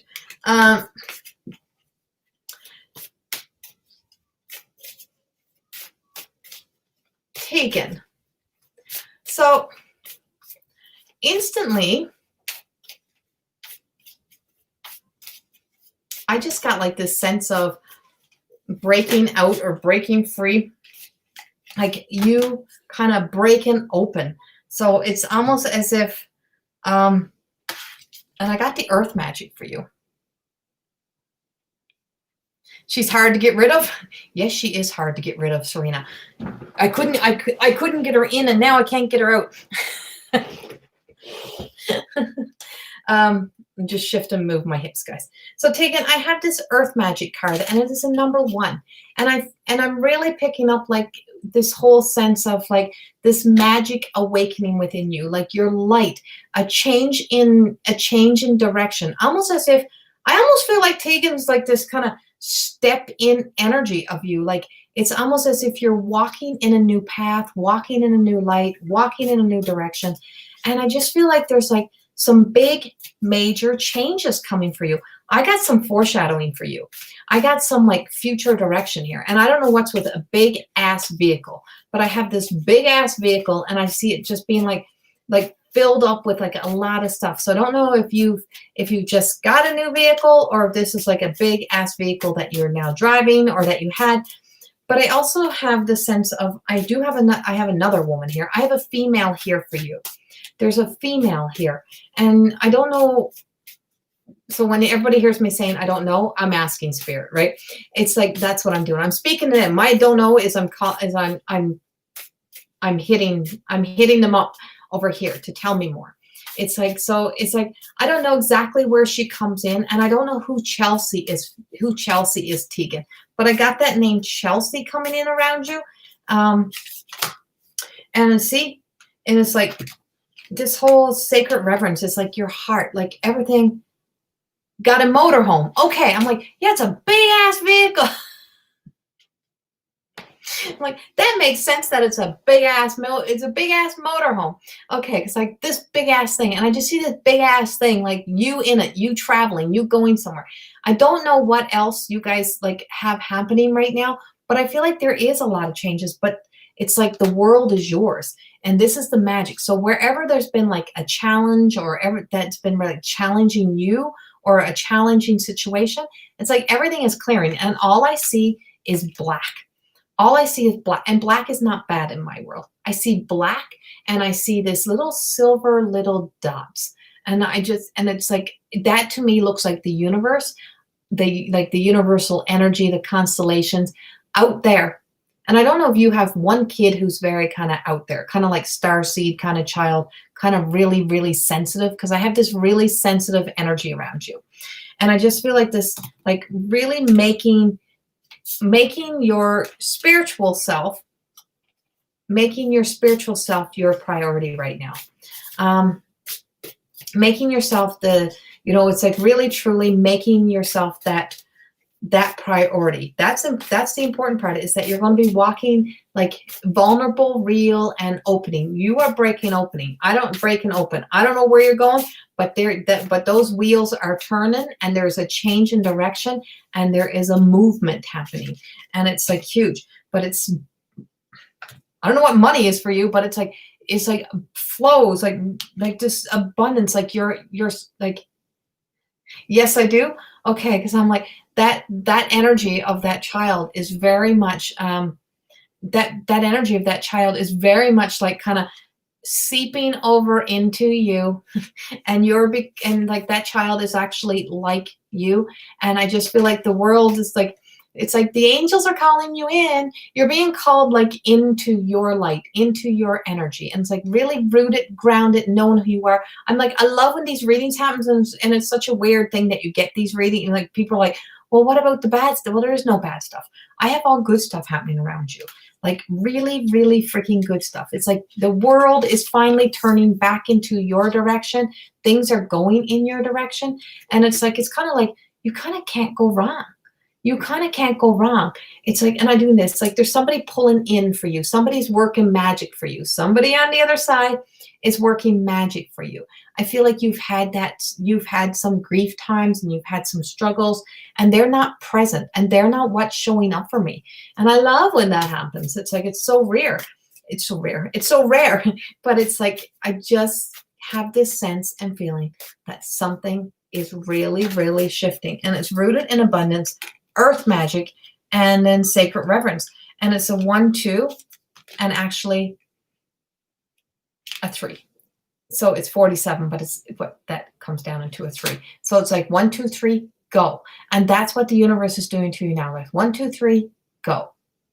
And I just feel like you're going in a new direction. I don't know if you have like a black granite or quartzy like countertop somewhere, because I see a kitchen and it looks like it's black. It looks like that's black as well. And I'm just seeing like this black looking like kitchen or something, and you're standing in the kitchen and like putting away new things, or like filling up fridges and cupboards and everything. And so I don't know if you guys are thinking about moving house or moving home and making a shift that way, but I just see you like putting away all of the new stuff, all of the good stuff. And there's definitely a change. Definitely a change. is what I get for you. And it's like, but it's the biggest change that I got is this, oh my God, like something is breaking open. And so into me is the card. And it's like this soul self of you, this mirror reflection of your essence, of your true truth. And I don't know who you would have had around you who would have had like some sort of addictions, but is now on the other side. I feel like might have passed from like accidental. Yes. And so I just have the sense of somebody passing like of like addictions or something. And I just feel like this is the driving force to bringing you into your light, bringing you into your to bringing you like fully into who you are. They're lighting you up. They're making you shine. It's just like, I'm like, I can't make this shut up. It's like so freaking good. I love when this energy happens. And it is, you're due this happiness, you're due this joy, you're ready for this. And it's like just great big love coming from spirit world for you, for your kids. So Tegan, I don't know where they come in for you, but they're with you. They're with you and they know you. So they either know you, they know your partner, they know you. And I don't know how you would have known them. You might have worked with them, but you helped them somewhere in customer service or something. But somebody that was tied to, that you somehow showed kindness. And they showed me that it was your great big heart that brought them to you. It was your big kindness that brought them into that. You showed somebody kindness. And it don't have to be like a best of friend. It don't have to be, but it's someone who you showed. And in return, they're showing you that. So they're showing you that love. They're giving you back this energy. And it's like just this, accept what you're being given. Because for some reason, something that you did of kindness, of being kind soul, good to other people, is being remembered, is being acknowledged. And you are here to accept all of these things that are unfolding into your life. And that you breaking out from inside of here is going to be huge. It's like, this is your year. This is your time. Don't stop. Let it all come. Let it all happen. And you are so worthy of this. So worthy of it. So enjoy. And I hope that helps you some way. Okay. All right, guys. I'm only going to do one general left. I can only stay channeled in for so long. It's not easy being channeled in, reading through. I do in group sessions or when I'm working from stage, 2.5 hours is usually 2 hours is usually the time that max that I'll stay channeled in. It's to stay channeled to source is one thing, like to stay channeled to the guides, to the angels, but to stay pulling in with spirit, with loved ones from the other side, takes a lot of work. I have to let all of my energy down to open up to, like, I have to let all my guards, everything down to letting these spirit energies in. And so when I'm done, it's like, it's different. Healing is like charging you up. So,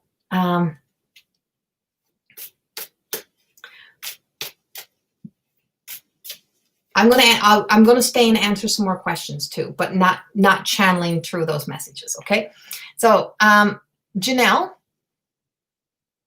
that was that full freaking moon that we just went through, and it's like this deep full moon, and it was in Pisces. It was a very emotional, but we also have the retrograde coming up right away, and it's like that retrograde is like coming into Mars, being in Aries. I mean, Mars is my ruling planet. It's good, but it's like, it just feels like it is a lot of restless. It's like, not only do you have restlessness because of like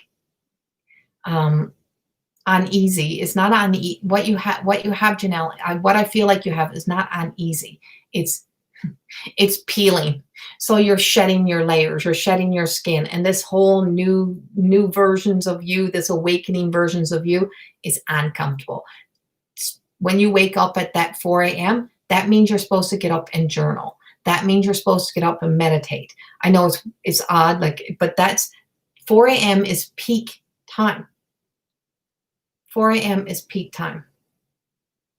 Yeah, someone is reaching out to you. That's why 4 a.m. works. So get up at that 4 a.m., sit down and channel through, because you can channel through the messages of someone trying to communicate from the other side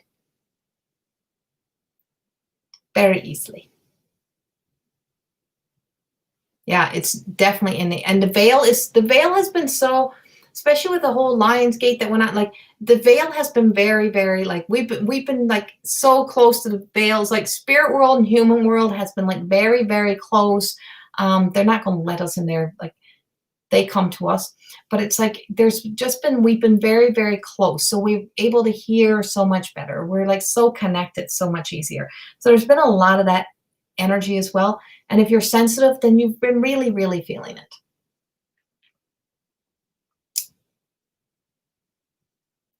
Okay. So I'm going to do a general card because, like I said, I always like to give a couple general cards for anybody who don't get the messages.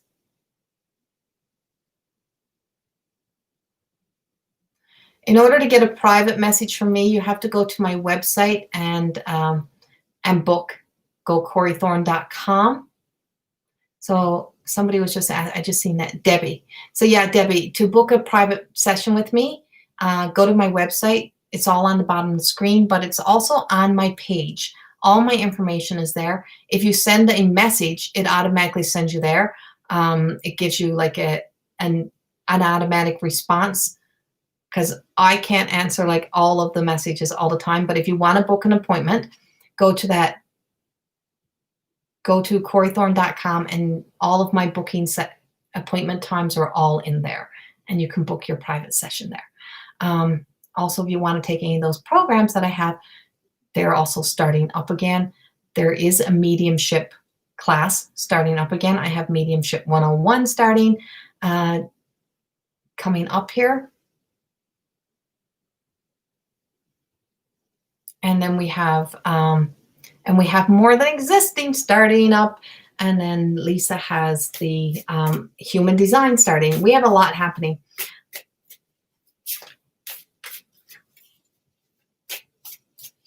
Yeah, it's adjusting to frequency, Stacy. Exactly. Those high-pitched noises. So like I don't hear half of what the human voice says anymore. And it's really hard for me to be in groups and like amongst people. And I tend to step away from those circles more, and I can't hear that. But I can hear this, like the frequencies, those noises, like that I can hear on a higher frequency, and the human frequency is almost like too low for me now. It's like that's hard for me to hear. It's like I'm almost deaf, but I can hear very clear that frequency. So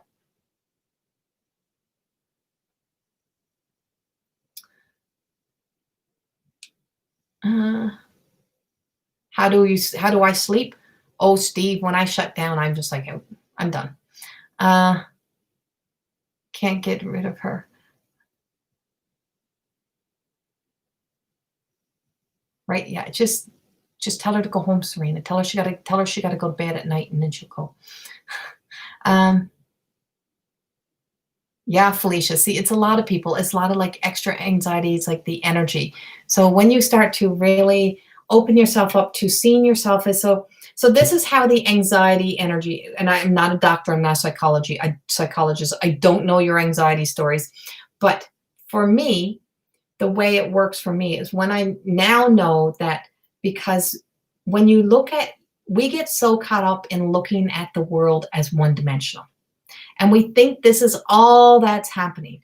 And we think that this is it. This is all that's happening around us, is what we have right here.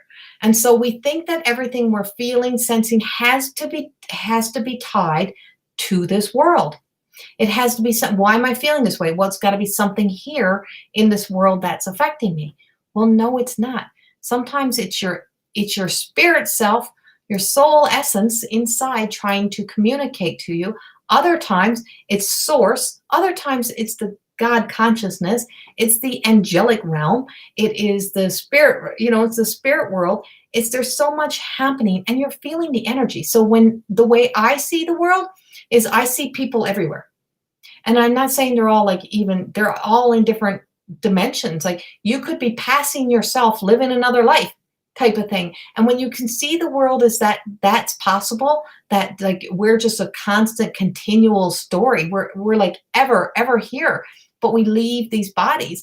It's like you start to realize that there's so much more happening. We think small, and we can't think small. You got to think big. So I don't even question even anymore of like, oh, why, oh, I'm up at night, or I'm like, go back to bed, leave me alone, put me out. I need to go to sleep. Take me to sleep. And I've really learned to leave this in the office. I do not take this to bed. And not because you'll be up on it, it's because it is energy. Because all the people that are still commenting in here, sending messages, and the energy of the electronics is still affecting me, because now I get the energy from the electronics. So there's so many things, like I cannot wear a magnet. So if you ever wear something like a magnetic bracelet or even watches, like literally drives me insane. Like I can't, my energy, I get anxious, I get all worked up, I get like flustered, I'm like get panicky. Cannot put a magnet on, cannot wear them. The moment it goes on, I like go crazy. And it's the same thing with some stones, some jewelry. Like it's like certain stones that you just, because everything has energy. And whether or not you believe in stones, if you believe in life and you believe in metal or like energy, well, that has an energy. So it picks up and absorbs your energy. So it doesn't have the same feelings you have, but it has some sort of energetic feel to it. And there's the difference. It's not that you got to believe that this is going to be some magical thing that's going to heal your freaking life, because the only thing that's going to heal your life is you taking action steps to heal your own life, to do your own work. But there is energy in this. So when I'm doing right, yeah, like my Apple Watch don't freaking work on me. Don't work. I break every watch. So if you're doing, oh, my other pendulum's not here. So I have several different pendulums. And I work with measuring light. So this doesn't take on any of your identity. The crystal ones take on your identity. I can work with this. If I pick up a crystal one and go to use it, it won't even stop. It just spins and spins and spins and spins and spins and spins, and it goes around, round, round, and it doesn't stop. This works. This one works with what I'm working with, but you have to have a witness. You can't put it on your hand and like that's not how this works. We don't lay it here and go answer like so much to yes and no's, because we want to stay out of it ourselves. You want to keep your energy out. So we put our name and our date of birth on a piece of paper with no lines, and you take a pencil and you lay the pencil on it. And then we use this chart and we measure the light measurement that's in us. I can measure people, and so when they say, I'm like, you're not well, if you're into addictions or you have something happening, you will be measuring down in that really low, under 1,000. And then you start measuring high and it comes up around. And so there's, it's like, everything has energy. And flowers, your food, what we eat, what we put in. And the moment that you bless something, you provide it light. So if you say your prayers and you bless your food, you actually provide it light. And if you test those light, it actually starts to, like, you will see the difference in the energy of it. And some people are like, well, I don't believe that. But if you work with this and you believe in this and you put all your energy and faith in that, what makes this God consciousness that you can't see any less energy, or this universal air that's around us any less energy than this, right? It's that whole conviction that where we place our faith, where we place our truth of believing that there's so much more that is possible. Anything can be possible. And so when we truly start to step into that energy, it's amazing. It's amazing the shifts and change that we make and how powerful, like something that's not going to take on my identity is going to work better than something, because this has no ego. So the more you do this work like I do, the more you get to this level is you step so much more away from ego. You move away because you can't have fear and have faith. You can't do this work and be afraid of the cards. You can't do this and be afraid of God or be afraid of the spirit world. It's like you have to trust that everything is in alignment to the light of love. And so love and light is where I put my focus. If I don't bring my focus into everything being wrong or everything being bad, then chances are there's a good opportunity that things will get better. Right? And so that's why kids are so easy.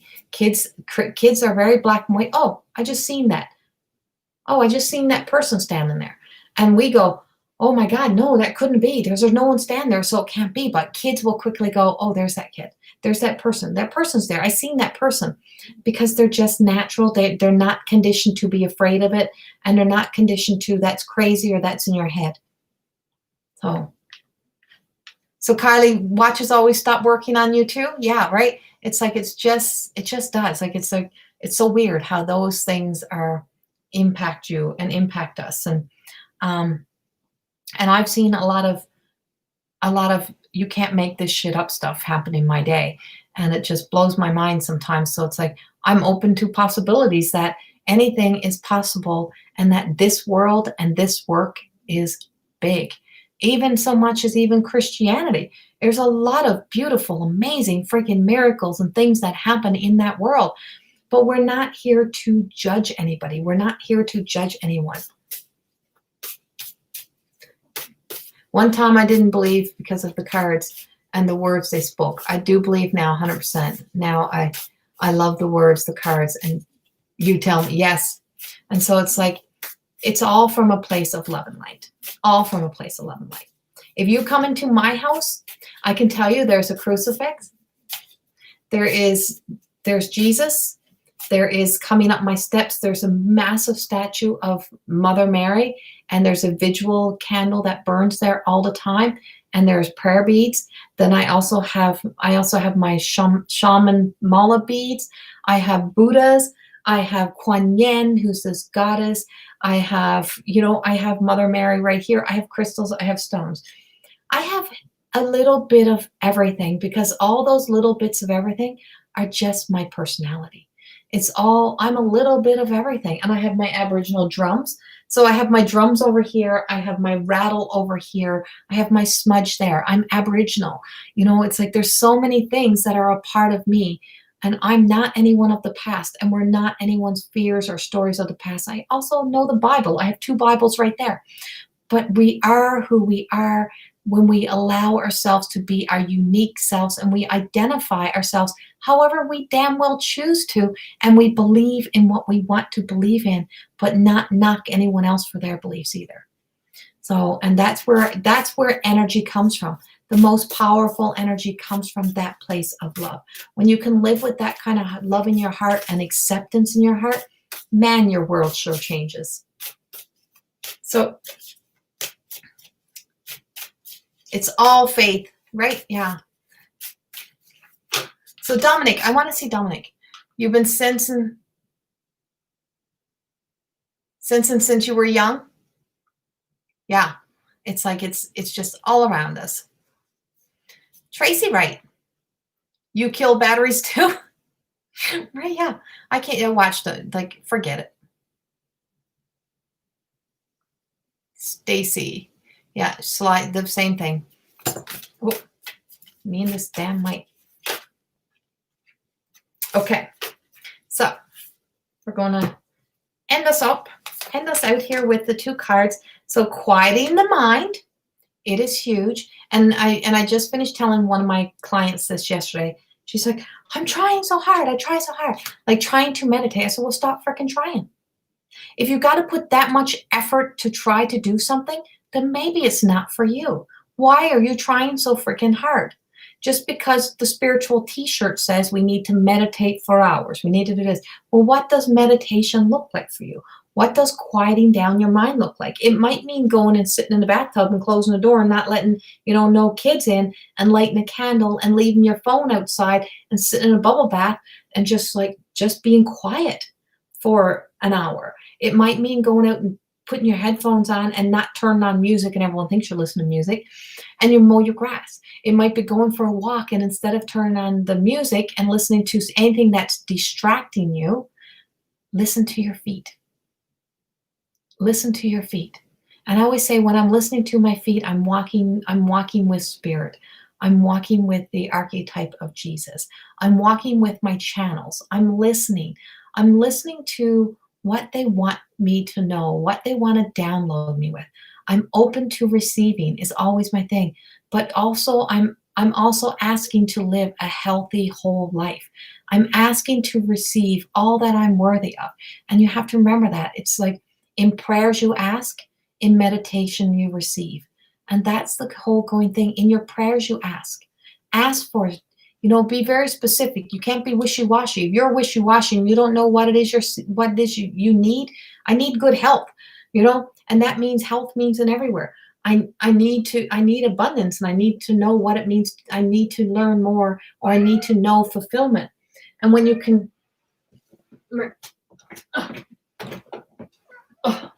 and my cat needs some attention. And so when you go into that prayer and you just, you put that out there, you don't just pray for everyone else, you pray for you. When you go into meditation, whatever it is, whether it's a walk, then you're quieting your mind, you're shutting down so you can allow yourself to accept, you can allow yourself to receive the new. We can't run off the old stagnant energy. So just because you charged yourself up 4 days ago and you had a really good day 4 days ago, don't mean that you can still. Isn't she sweet? She's a rag doll. Her name's Princess Leia. Doesn't mean that you can stay running off that same energy, right? It's like filling up the bathtub full of water, and the first person got in, it was like nice clean water, and the first person got the clean bath. But in the old days when they fill up a bucket and every kid had to get a bath in it, by the time the last kid got a bath, they really weren't clean. Well, it's the same thing. It's that you can't run off of dirty, you can't run off of energy that's already been filled. It's like filters. You got to take out the filter, clean the filter, and put in a new filter. Same thing in life. You got to charge up again. You got to keep refreshing. You got to keep moving. You got to keep exercising. You got to keep reminding yourself. You got to keep doing those things. So, hi, Carlene. Nice to see you. We're almost done here. Finishing up. And so then the last card comes up, which goes perfectly with our messages of tonight, was healing the heart. We have a heart healing energy coming in here. And this is really, truly about allowing our hearts to heal. When our hearts heal, our bodies heal, our mind heal. And we also then, when we heal, everyone else around us gets to see the best of us, live with the best version of us, and you get to live your best human. And that's why we're here, is to live our best human. And Carlene, I'll be emailing you back tomorrow. I've been so crazy busy with clients this week, like crazy busy. It was nuts. I couldn't even get it was so nuts. It was crazy. It was wonderful, wonderful, crazy. Don't get me wrong. Plus all the other stuff that I have happening. Before I go, let me go back to my book. So, More Than Existing, the first of 4 books. We are editing the second book. And, this is that whole moment. Everything that you read, yes, you'll have to rewatch later. So everything that everything that I write about, everything that is where I was. It's not where I am today. And there's a big difference from where I was for where I am. And I've never had, it's not that the life, I've succeeded at many things, but being worthy of that success or holding on to that success, it's like a lot of things, it falls away because we don't feel worthy of having that. And we kind of let our, fear get in the way of us living our lives. And I would never have thought that this would be my journey. And if I were to add, if Miss McCarthy or Mrs. Moore in school when I was in my language arts teachers, and literature teachers, they would have probably said, there's no way she's going to write these books. But these books, these books and this part of our hearts that we share with the world is not about being like an acclaimed art like writer, or we don't do these things for that reason. We don't take this on to do this work to become like some celebrity, or we start out to be of service. We start out to be able to share. Through this book, I share my stories so that in hopes that it can help somebody else to be able to more than exist, that we turn it into the essence of living our truest self. More than existing was me walking away from that whole, the way I would tell myself my stories, and rewriting the stories, looking at them in a different way, revisiting those stories, and living a new life and getting real. And I speak about in here that we all have that little bit of narcissist inside of us all. Amazon, yes, it's on Amazon. It's amazon.ca, amazon.com, Balboa Press, Barnes and Noble. If you Google it, it is like everywhere. And if I were to read you, so I'm going to read you just a little something from here. Wait now.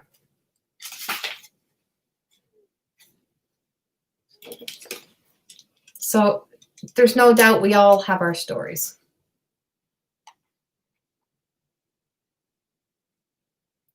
Got to find it.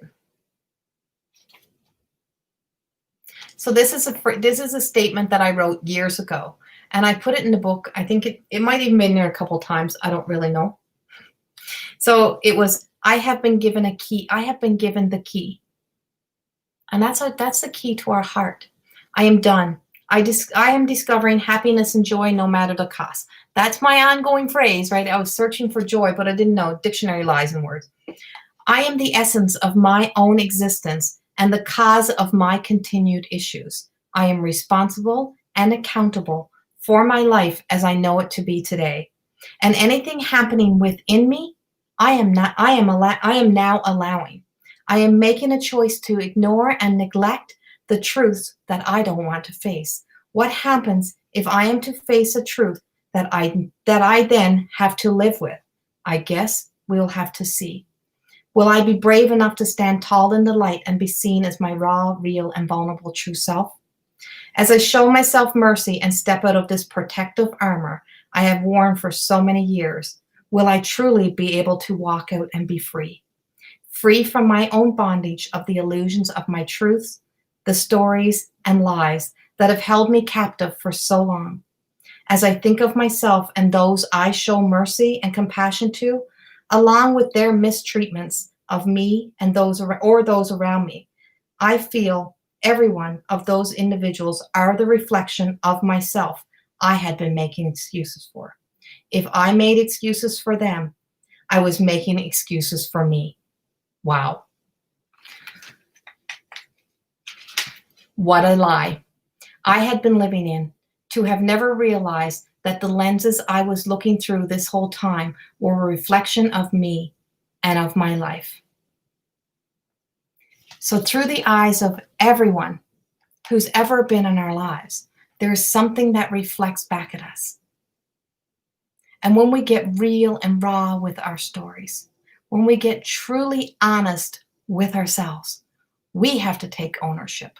We have to take responsibility for our lives, and we have to put the work in, and we have to change the victim stories, the whole poor me stories, or the whole this happened to me so I get to stay this way, or this happened in my life so I can never live a better life. Absolutely you can. Absolutely you can. We have a choice, and we get to choose. And as I always say, I decide, not a whole world out there, not someone else's judgments, and I get to decide. So you have the free will to choose. Do I live in misery, or do I keep seeking to find out what happiness and joy is? And I make the choice every day to seek and discover what it is. This has not been easy. Life is not always easy, and it's not always the pretty picture that people create of what they think you live and what you truly live. You live for you, and that's what matters. And so that starts with choosing to decide to love yourself, to make yourself a priority. So much love. Thank you all for being here with me. We are in over 2 hours. I'm like, holy crap, I'm almost like running like Fran today here. And so thank you. I did have lots of time tonight to be able to spend with you guys because my partner is working.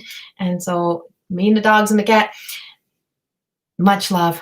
Thank you for always being here, guys. Thank you for always showing up. And thank you for showing up for you. And for any of you, I know there's some of you going into my More Than Existing program. Oh my God, I can't wait to start. And if you feel, if you're looking at it, you're going, what's not, I don't know if I should do this. When you choose you and you choose to put the work into you, life changes.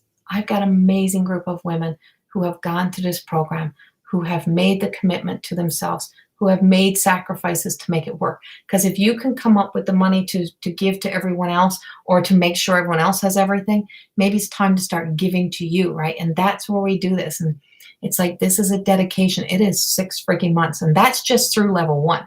But the level 1 is the all about you. And it's like, you don't ever have to go into the other levels. This is the big level. This is the one that really brings us into that full place of changing, making the changes that we want to see. The changes we want to see in the world starts with us. So reach out if you have questions. We have an information live session that we're doing on Tuesday. So we will be coming in Tuesday and doing a big live about the program. And hopefully, I'm hoping to get some of the women who are in the program, if they have time, that they can actually step up and tell you their stories and tell you where they have been. And a couple are already in here tonight or have been in here. So much love. Thank you all and have a wonderful the rest of your weekend. And I will see you all very soon. Bye-bye.